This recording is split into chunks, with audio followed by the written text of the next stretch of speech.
దీన్ని మీకై మీరే సాధించాలి.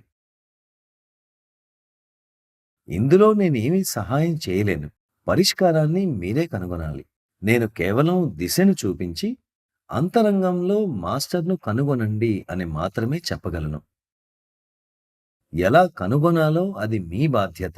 ఒకసారి ఒక సోదరి అడిగిన దాన్ని ఇది నాకు గుర్తుకు తెస్తోంది. మాస్టర్‌ను మళ్ళీ మళ్ళీ కలవడం అనేది ఎందుకు అని.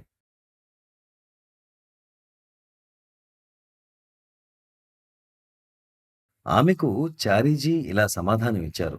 ఇందులో హాని గాని ఏమైనా ఉందా అని. రెండవది, గులాబీని ఆరాధించాలనుకుంటే దూరాన్నుండి దాని సౌందర్యాన్ని చూడవచ్చు.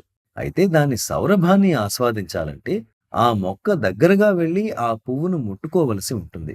But if you want to enjoy its fragrance, you'll have to hold it, you'll have to go near the plant.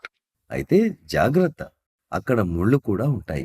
ప్రజలు ముళ్ళను చూసి భయపడతారు. అడ్డుగా ఉండే గేట్లు, దయచేసి తర్వాత రండి, మాస్టర్ నిద్రపోతున్నారు, ఈ ఇబ్బందులే సమస్యలు. కనుక ముళ్ళను భరించగలిగితే ఏదో ఒక రోజు గులాబీ సౌరభాన్ని ఆస్వాదించవచ్చు. So if you can put up with the thorn, one day you'll get the fragrance perhaps. నిరంతరం బాబూజీ మహారాజ్ను దర్శించడంలో నేనేమైనా సమస్యలు ఎదుర్కొంటానా? నేనలా అనుకోవట్లేదు. మిమ్మల్ని ఇక్కడ కలవకుండా ఉండేందుకు అంతరంగంలో మాస్టర్‌తో అనుసంధానమవ్వండి అని నేను చెప్తూ ఉంటాను మరి.